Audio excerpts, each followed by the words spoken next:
At the reception, my dad gave a toast. To my real kids, the ones who make us proud. My brother laughed. My name was never said. I smiled, walked to the gift table, retrieved the $5,000 honeymoon check I left, and whispered to the bride, "Enjoy the silence instead." My brother followed me out begging. I kept walking. Then behind me, the DJ announced, "Weddings are a performance." I've always known that. What I didn't realize, until that day, was that sometimes the performance is just a thin curtain hiding the rot behind the stage. And if you're the one who doesn't play their part right, they'll let you know fast. My younger brother Caleb was the golden child. Always had been. When he got engaged to Lily, everyone went full production mode. My parents offered up their backyard for the rehearsal dinner, my cousins flew in from Texas, and my aunt designed the invitations. Meanwhile, I was asked for something less photogenic, money. $5,000 to be exact. For the honeymoon. They'd already spent too much on the venue, Lily's dress had cost more than my car, and they wanted to do Bali. Right. My parents said they were overextended, and Caleb came to me like it was already decided. Said I was the only one in the family, comfortable enough, to help. I make a decent living in tech. Not flashy, but solid. So I sent it. Quietly. No lecture, no strings. The day of the wedding, I arrived alone, like I always do at these things. Nobody offered to sit with me. No one saved a seat. I brought a card with the check inside, placed it on the gift table under a pile of boxes wrapped in white and gold paper. I wasn't expecting fireworks.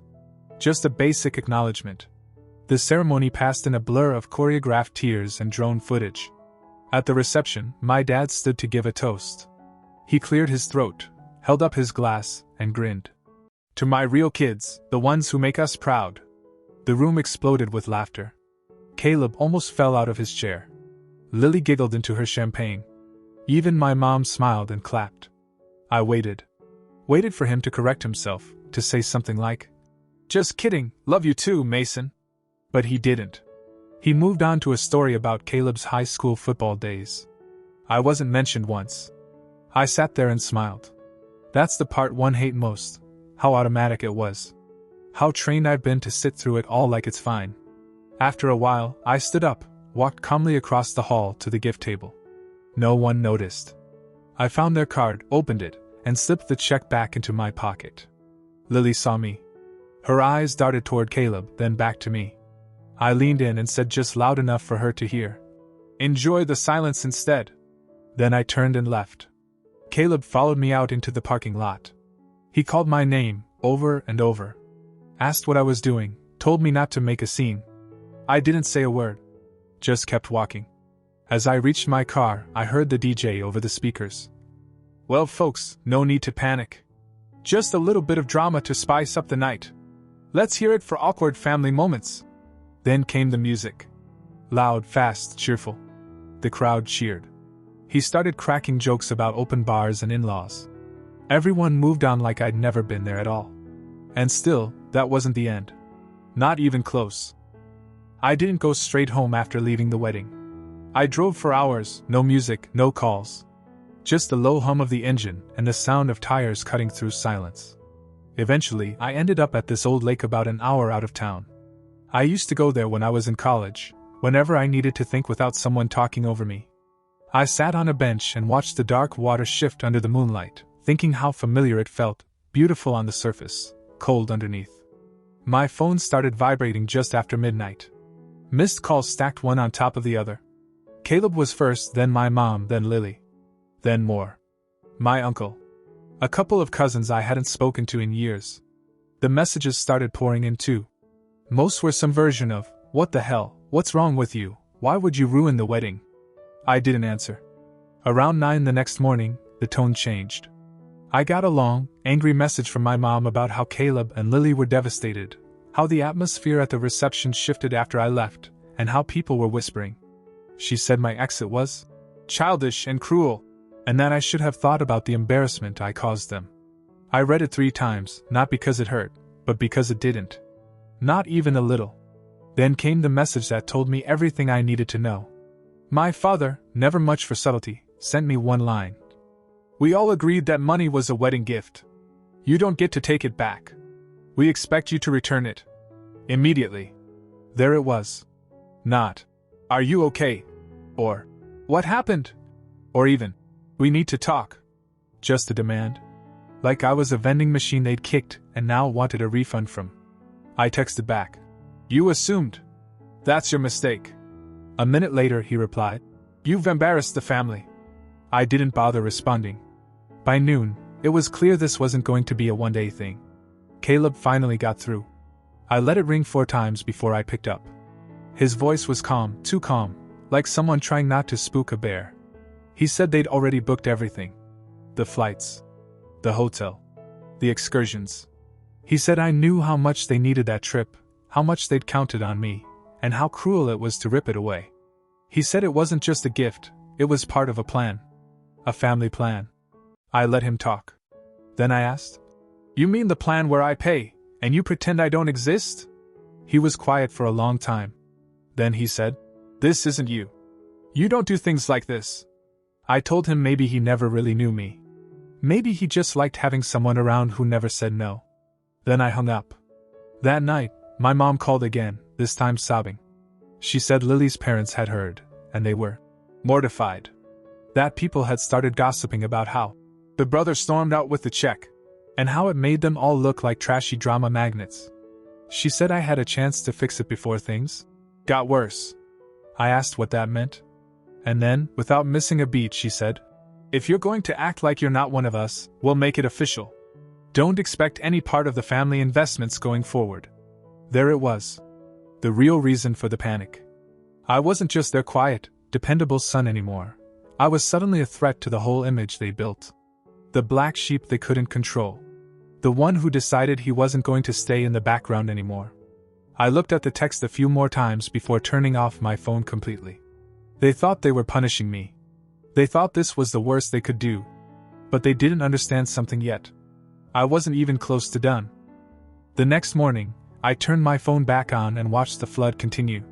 My voicemail was full. The family group chat, which had been mostly wedding photos and forced enthusiasm, had now turned into a tribunal. My cousin Jenna asked if I was having a breakdown. My aunt wanted to mediate before things got uglier. My dad hadn't said much more since his threat, but he didn't need to. The others were delivering the message for him now. Then Caleb texted, and this time he wasn't calm. "We need that money back. You knew what it was for. This isn't funny anymore." I stared at it for a while before replying. "It was never funny. You just didn't care until you lost something." 15 minutes later, I got an email. Not a message. An actual email. It was from my dad.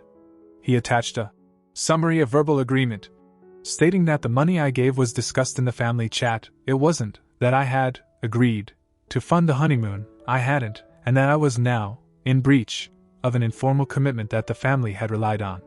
He CC'd my mom and Caleb. I laughed. Out loud. In my kitchen. Alone.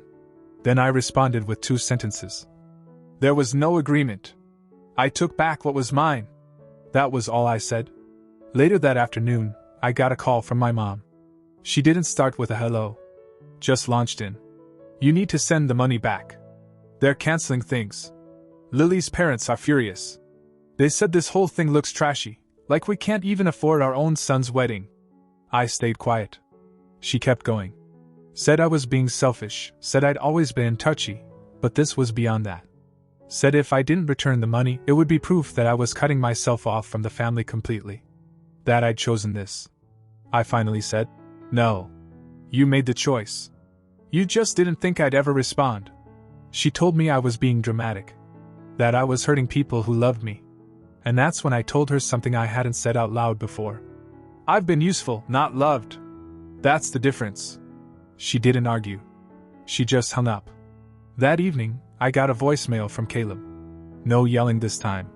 He sounded defeated. Said they were losing the resort booking, that they'd already paid for part of it, and now it was gone. He told me I'd ruined their plans, maybe their whole beginning. He said something that stuck with me. "You didn't just take the money. You made a point to hurt us." That one actually made me pause. Because he was right. I had made a point. For years I'd let things slide. The snide comments. The exclusion. The way they used my help and never looked back. I was always the one who kept it together, who didn't make trouble. But not anymore. And that terrified them. By the end of the week, the group chat was silent. No more pleas. No more arguments. Just a single message from my father, sent at 10:03 p.m. on a Friday night. "You're out. Don't come asking for anything." I left it on read. But I wasn't angry anymore. Something was shifting. And they had no idea what was coming. A few mornings after the silence started, I heard a knock at my apartment door. I wasn't expecting anyone, and I wasn't in the mood for more drama, but something about the timing made me open it anyway. No one was there. Just 2 envelopes lying on the mat. One had the family lawyer's name printed in the return address. The other had my mom's handwriting on the front. I opened the lawyer's first. It was short, cold, and calculated. A formal notification that I was being removed from the family trust, effective immediately. The investments, the property shares, the backup accounts I was always vaguely told would be ours someday, gone. No room for discussion. No signature from my dad, just his accountant and a stamped seal. Honestly, it didn't surprise me. I'd expected it since the second they realized I wouldn't just give the money back. What did surprise me was the second envelope. My mom had written it by hand. That alone told me it wasn't a quick reaction. Her handwriting was neat, overly careful, like she'd rewritten it a few times. It started soft, said she hoped I was okay, which felt like a test balloon to see if I'd cave, but then it turned sharp. She wrote that I'd changed. That I used to be the steady one, the son they could rely on to smooth things over, not cause them. She said she couldn't understand why I'd throw away everything, why I'd go this far just to make a point. And then she said something I read 3 times. If you needed attention that badly, there were better ways to ask for it. That hit different. It wasn't anger. It was disappointment laced with disbelief. Like she genuinely couldn't grasp why I wouldn't just take the punchline again and keep smiling. She closed the letter by saying they were protecting what was left of the family, and if I wasn't going to be part of it, then they had to move forward without me. I didn't cry. I didn't get angry. I made coffee and sat at my kitchen table, and I made 2 lists. First list, everything I've done for this family. It filled 2 pages. All the things no one asked for but everyone expected. Paying for things, showing up, keeping quiet. Remembering birthdays no one remembered back. Driving 2 hours just to help Caleb fix his furnace because he didn't want to call a professional. Sitting through dozens of family dinners where I was the only one asked about work just to make them feel better about Caleb's lack of direction. Second list, everything they did for me. That one stayed mostly blank. I left the list on the table and went to the balcony to get some air. That's when the buzzer rang. It was Caleb. I almost didn't answer it, but I needed to see what version of him would show up, angry, begging, or fake forgiving. He looked rough. Hoodie, red eyes, holding a manila folder like it had weight to it. He didn't ask to come in. Just said, "You need to see something." I let him talk. Inside the folder were printed screenshots and email threads. Between him and Lily. Before the wedding. Planning stuff. At first, I didn't get it. Then I saw it. An email from Lily, sent to Caleb 2 months before the wedding. "Let Mason cover the honeymoon. He wants to feel needed. Otherwise, he'll start pulling away again. He does this. Just give him a role." Another. "Honestly, we're doing him a favor. He wants to be close to the family so badly. He'll feel important if we make it look like he's helping. And it saves us a ton." Caleb looked ashamed. He said he hadn't seen those emails until now. That Lily had handled most of the honeymoon logistics, and used their shared drive to back up all the wedding plans. He said he was going through the folders when he saw them. I didn't say anything. Then he said, "I think I married someone who never saw you as a person. Just a wallet. And I think we all got used to that too." I still didn't speak. I just stared at the papers. He stood there, holding the folder, like he wanted me to do something with it. Burn it. Frame it. Throw it back at him. I did none of those things. Then he said one more thing before he left. "She said you were always desperate to belong. I think we just liked that you never pushed back." He left the folder on my counter. I didn't follow him. And for the first time in my life, I didn't care what came next. After Caleb left, I sat with that folder for a long time. I didn't reread the emails. I didn't need to. I remembered every word. Not because they were surprising, but because they confirmed something I'd been avoiding for years. I was useful to them, not loved. They didn't want me happy. They wanted me quiet, convenient, and reliable. That night, I opened a new document on my laptop and started writing out a plan. Not for revenge, not for any dramatic confrontation. A plan for myself. I listed what I wanted to do now that I wasn't obligated to perform for people who saw me as background noise. I signed up for a language course I'd been putting off for years. I booked a solo trip to Ireland. I unsubscribed from every group text and email thread with my family's name on it. I blocked a few numbers, including my mother's. And when I looked at the folder again, I didn't feel anything. Just clarity. A week passed. Then 2. No calls. No surprise visits. Then my dad emailed me. The subject line just said, "Follow up on trust decision." The message was cold and professional. He explained that removing me from the trust had financial implications, and that I should have considered long-term consequences before making such a dramatic choice. He finished by reminding me that family is about loyalty, and that without loyalty, there's no foundation to stand on. I replied with one sentence. "You only care about loyalty when someone stops serving you." The next day, I got a call from an unknown number. I didn't pick up, but they left a voicemail. It was my mom. She sounded panicked. Said things were falling apart. That Caleb and Lily weren't doing well. That Lily had stepped away for a while to process things. She said my father was trying to liquidate a property early, and it wasn't going well. Then she said, "This is what happens when we're not united."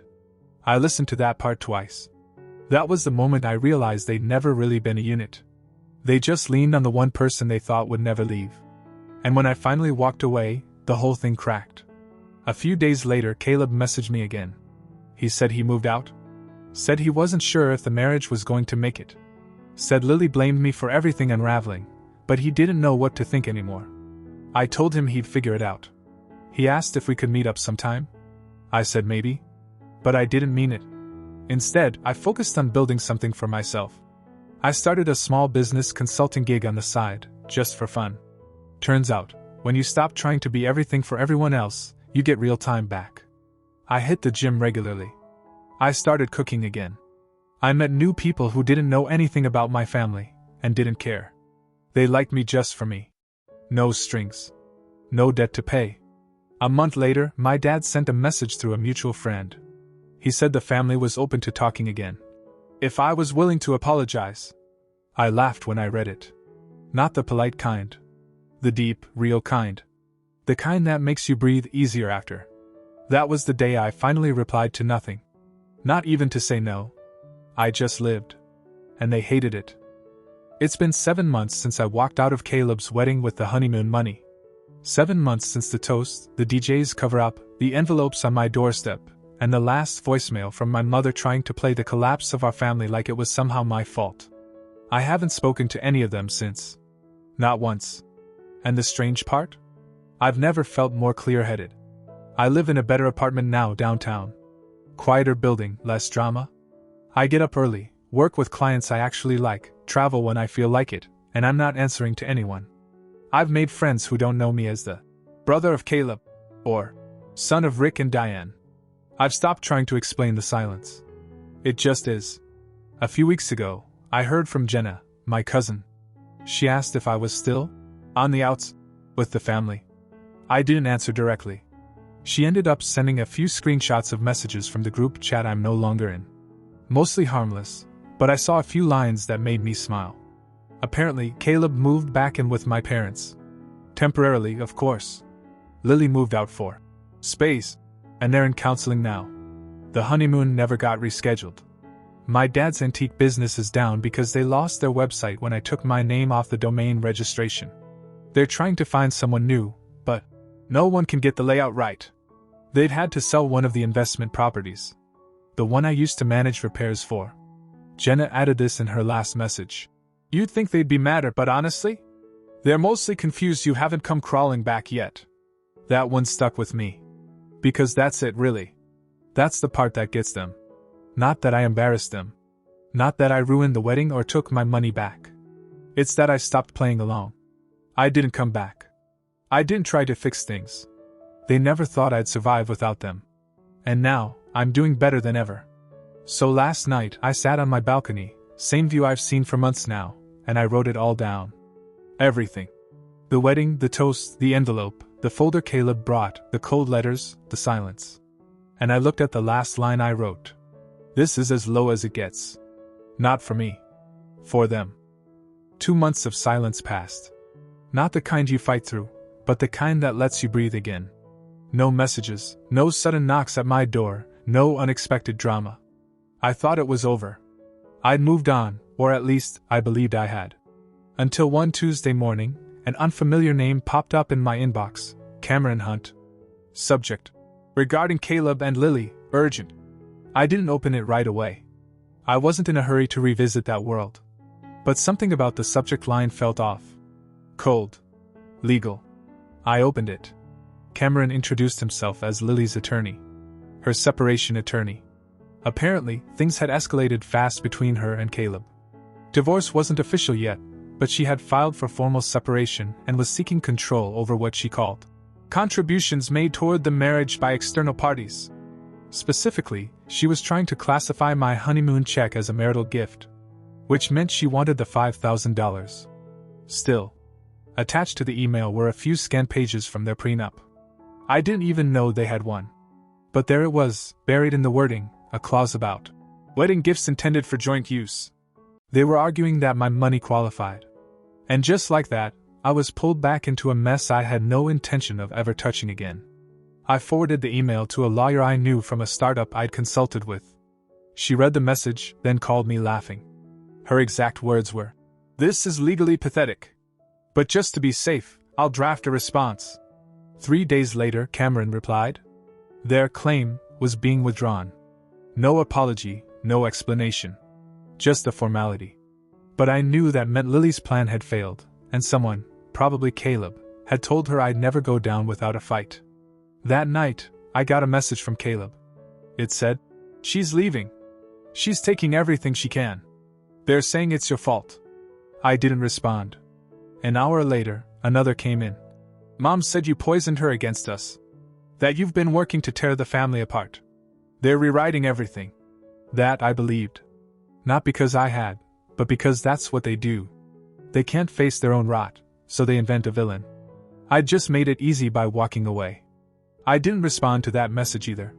A few days passed, then Jenna texted me out of nowhere. She told me Caleb had moved back home. Said my dad told him he wasn't focused enough to stay involved in the family business. My mom was supposedly in full meltdown mode, crying to anyone who would listen about how everything changed when Mason turned on us. According to Jenna, they'd started liquidating small things, stocks, some heirlooms, maybe one of the condos they'd been renting out. Quietly, of course. Pride doesn't allow announcements like that. And then she dropped something I didn't see coming. "They want to sue you." Apparently, my dad had floated the idea of filing something, anything, just to make a point. Even if it didn't hold, they wanted to remind Mason who he's dealing with. I laughed when I read that. Out loud. Alone in my apartment. It was so on brand it could have been a scene from a bad movie. I told Jenna they'd better not waste the last of their money chasing someone who stopped caring. Later that week, I went to dinner with someone new. No expectations, just a night out with a person who didn't know a thing about my last name, or the mess I used to call a family. Halfway through dinner, while she was talking about a trip to Portugal, my phone lit up. Caleb again. This time, just one sentence. "You were right. We were never people to them. Just props." I didn't open the message. I flipped the phone face down and left it there. Because by then, I finally understood something that had taken years to sink in. Some people aren't supposed to come with you when you get better. And letting go of them isn't cruel. It's survival.